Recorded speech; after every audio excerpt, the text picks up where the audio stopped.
Assalamualaikum warahmatullahi wabarakatuh. Halo Sobat Puma.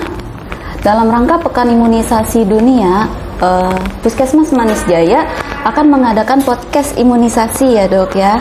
Di sini saya sebagai moderator Dr. Irma dari Puskesmas Manis Jaya dengan Dr. Widya Astuti ya dari Rumah Sakit Sari Asih Karawaci ya dok ya.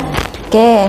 Di Pekan Imunisasi Dunia ini, Indonesia sendiri menyusung tema dok. Temanya adalah lindungi diri, keluarga, dan masyarakat dalam imunisasi lengkap dok. Di sini masih banyak dok simpang siurnya terhadap orang tua yang masih bingung nih antara imunisasi atau tidak anaknya, masih ragu efek sampingnya bagaimana. Nanti kita berbincang-bincang lebih lanjut lagi ya dok ya, boleh? Oke. Sebelumnya saya akan membacakan terlebih dahulu portofolionya dari dokter ya. Pendidikan kedokterannya S1-nya ditempuh di Fakultas Universitas Sumatera Utara ya dok ya.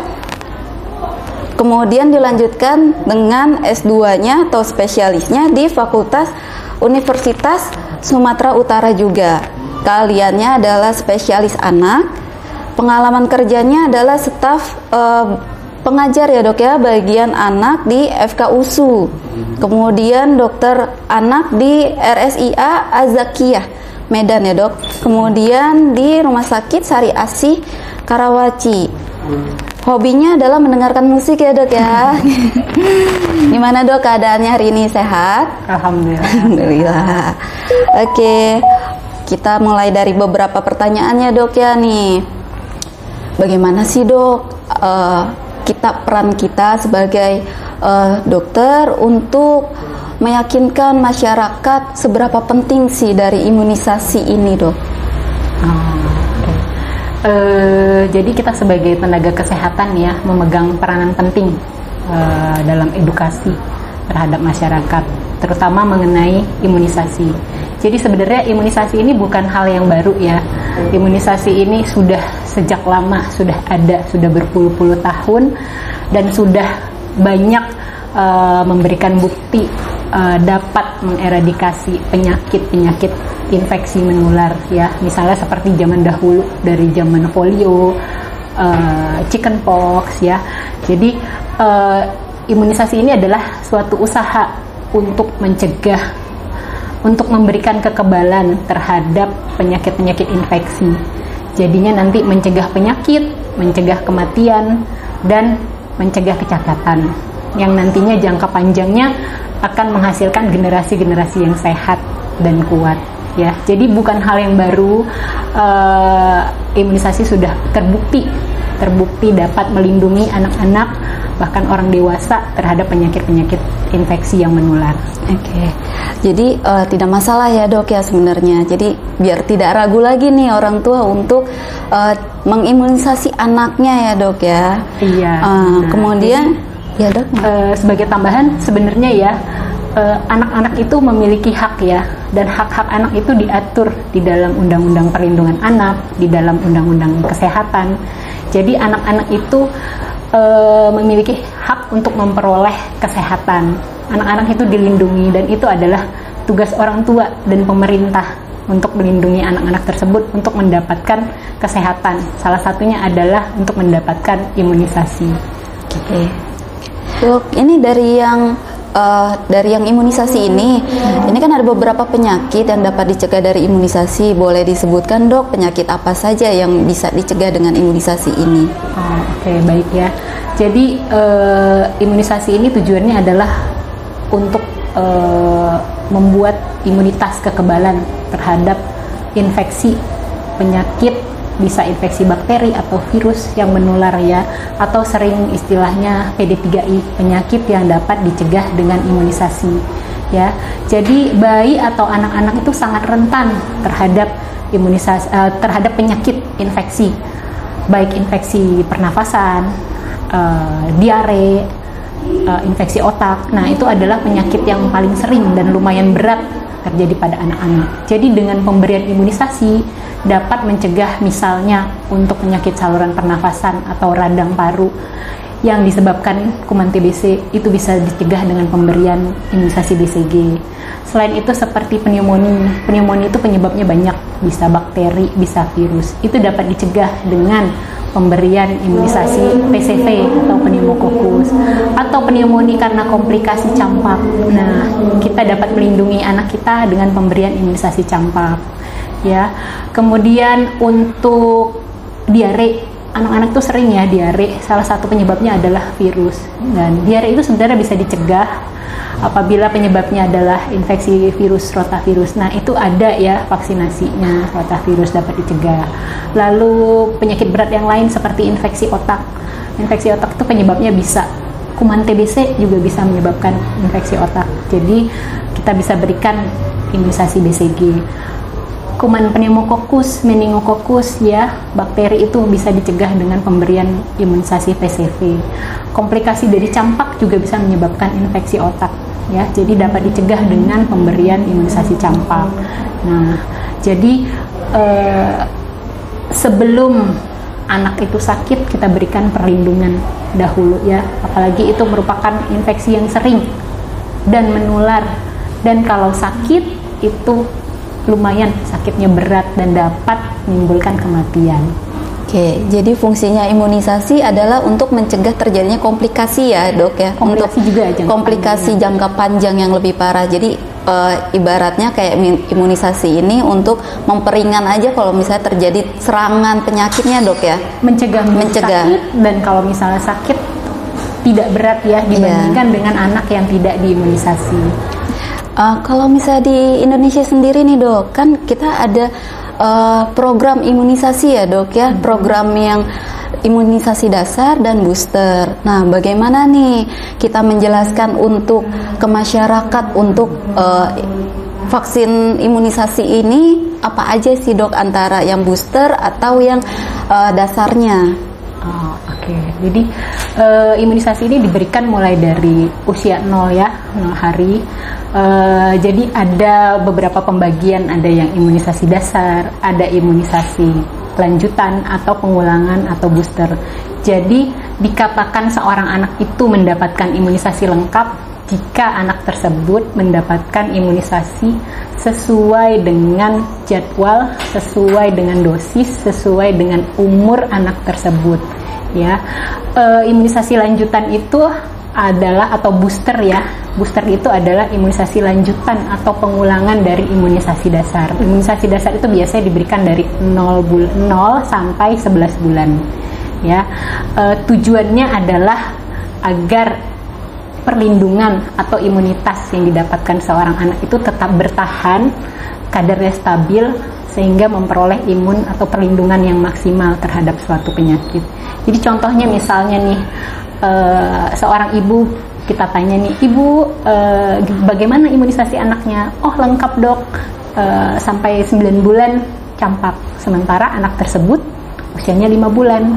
Nah, 5 tahun, maaf. Untuk anak 5 tahun sebenarnya kalau dia hanya sampai 9 bulan mendapatkan campak itu belum bisa kita bilang lengkap ya, karena seharusnya di usia 5 tahun dia sudah mendapat imunisasi lanjutan pada umur 18 bulan itu seperti DPT, HIV, hepatitis B, polio.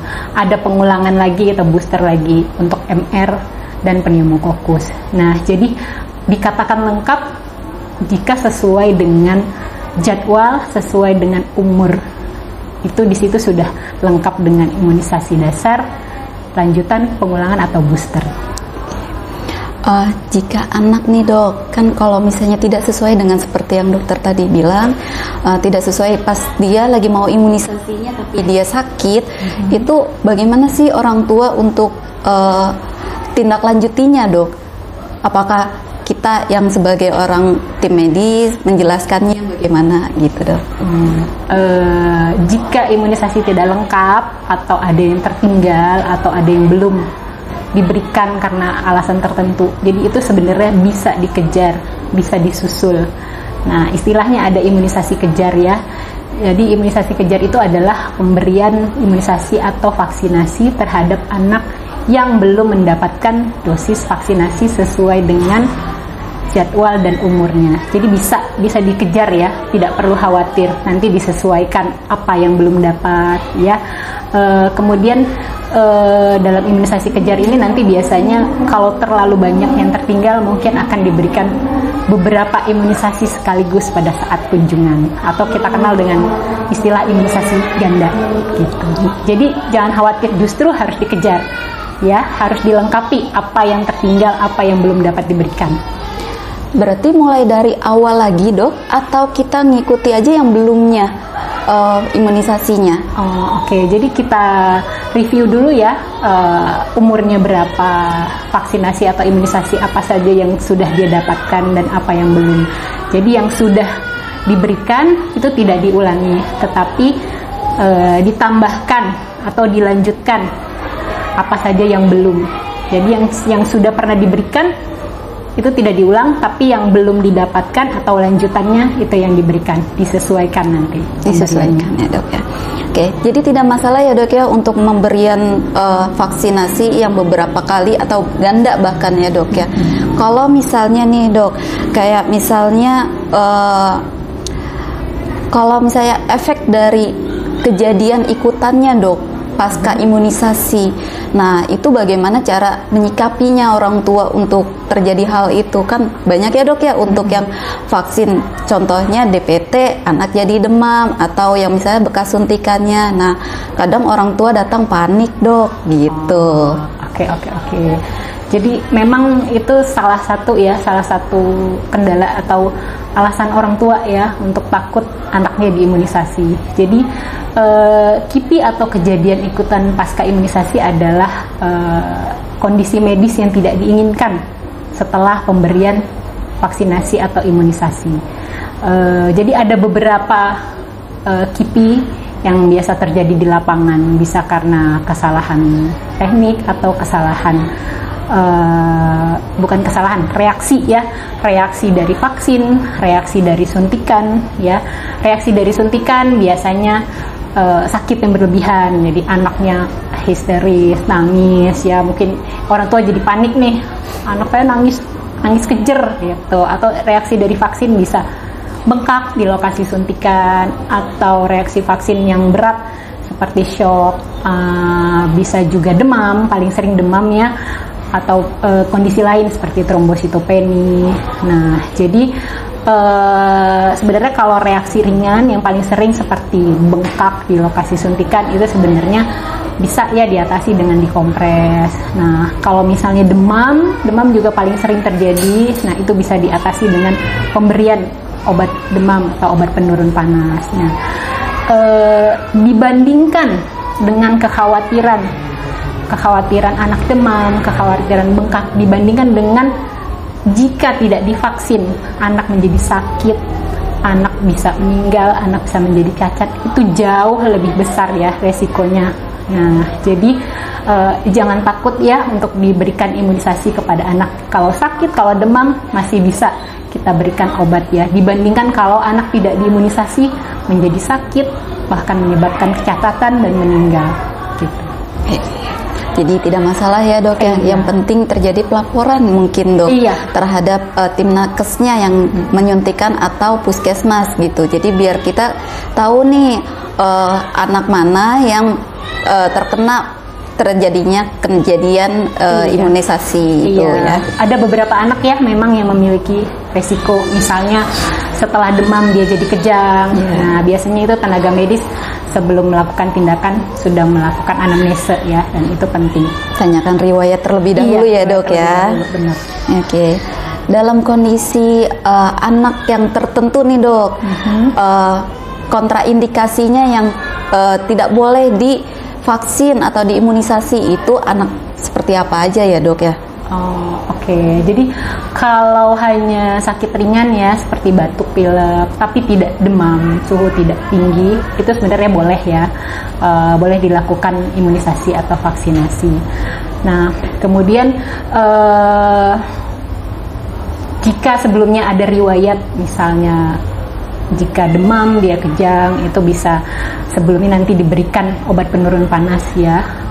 Selain itu misalnya penyakit kulit ringan, nah itu boleh dilakukan imunisasi di tempat atau lokasi yang tidak ada lesinya. Untuk kondisi tertentu misalnya penyakit autoimun atau sedang memperoleh obat ya, atau pasien-pasien atau anak-anak dengan gangguan atau kelainan darah, nah itu sebaiknya dikonsultasikan ke dokter spesialisnya dahulu, karena ada beberapa panduan sebelum melakukan imunisasi terhadap kondisi-kondisi khusus tersebut. Tapi imunisasi tetap dilakukan ya, karena justru dalam kondisi-kondisi khusus, anak-anak dengan kondisi khusus itu harus tetap dilindungi, harus tetap mendapatkan perlindungan. Cuman pemberiannya dengan perhatian khusus. Oke. Berarti setiap anak itu memang mendapatkan haknya untuk divaksinasi ya dok ya, tapi dalam kondisi anak-anak tertentu harus dikonsulkan terlebih dahulu gitu ya dok ya, ke dokter spesialis anak. Jadi orang tua tidak perlu ragu untuk vaksinasi ya, karena kalau misalnya ada riwayat dari anak itu bisa dikonsulkan terlebih dahulu dan kita bisa melakukan tindakan lebih lanjutnya lagi untuk proses penanganan anak tersebut ya dok ya. Oke, kalau misalnya nih dok, jadwal yang tadi kan dokter bilang ya harus sesuai dengan umur, tapi kan dengan keadaan anak yang tertentu itu tidak bisa nih dok untuk divaksinasi, akhirnya panjang dia tidak vaksinasi, atau dia vaksinasi nih tapi bolong-bolong dok, tidak beraturan gitu. Efek panjangnya tuh apa untuk anak ini gitu? Oke. Jadi kalau pemberian imunisasi tidak lengkap atau tidak teratur, tentunya efeknya imunitas atau kekebalan tubuh yang kita harapkan itu tidak optimal ya. Tidak optimalnya imunitas tersebut dapat menyebabkan anak jadi sakit ya, terinfeksi, dan bahkan anak tersebut dapat menularkan ke anak yang lain begitu. Jadi kekebalan yang kita harapkan itu tidak optimal, jadi tidak maksimal karena jadwalnya tidak teratur atau ada yang tertinggal gitu. Atau kita mengharapkan yang namanya herd immunity ya dok ya. Iya benar. Oke. Terakhir dok, boleh minta tipsnya dok untuk orang tua nih biar tidak ragu lagi setelah kita tadi berbincang-bincang ya dok ya, gitu. Silahkan dok. Oke, jadi ibu, bapak jangan ragu untuk memberikan imunisasi atau vaksinasi terhadap anak ibu dan bapak, karena imunisasi sudah terbukti ya. Imunisasi bukan hal yang baru dan sudah banyak dilakukan di berbagai negara. Berdasarkan data sudah terbukti dapat memberikan kekebalan imunitas terhadap penyakit infeksi tertentu, dapat mencegah penyakit, mencegah kematian, bahkan mencegah kecacatan, yang nantinya efek jangka panjangnya adalah generasi yang sehat dan kuat. Nah, kemudian ibu atau bapak jika masih ragu, boleh mendapatkan informasi dari tenaga medis ya. Karena saat ini kan informasi itu gampang, mudah didapat ya, tinggal buka Google. Tapi informasinya dari mana dulu ya? Kalau bisa dari sumber terpercaya, bisa dari Ikatan Dokter Anak Indonesia ya. Lalu ibu dan bapak jangan lupa mendapatkan imunisasi adalah hak anak ya. Anak itu tidak dapat melindungi dirinya sendiri, jadi harus dari orang tua dan dari pemerintah. Efek tidak diimunisasi lebih berat dibandingkan misalnya kejadian ikutan pasca imunisasi jika anak diimunisasi. Lalu jika masih ada orang tua yang menolak ya, masih ragu, itu sebenarnya tidak boleh dijauhi, jangan dimusuhi. Kita lakukan pendekatan ya, pendekatan pribadi. Kenapa kita tanyakan.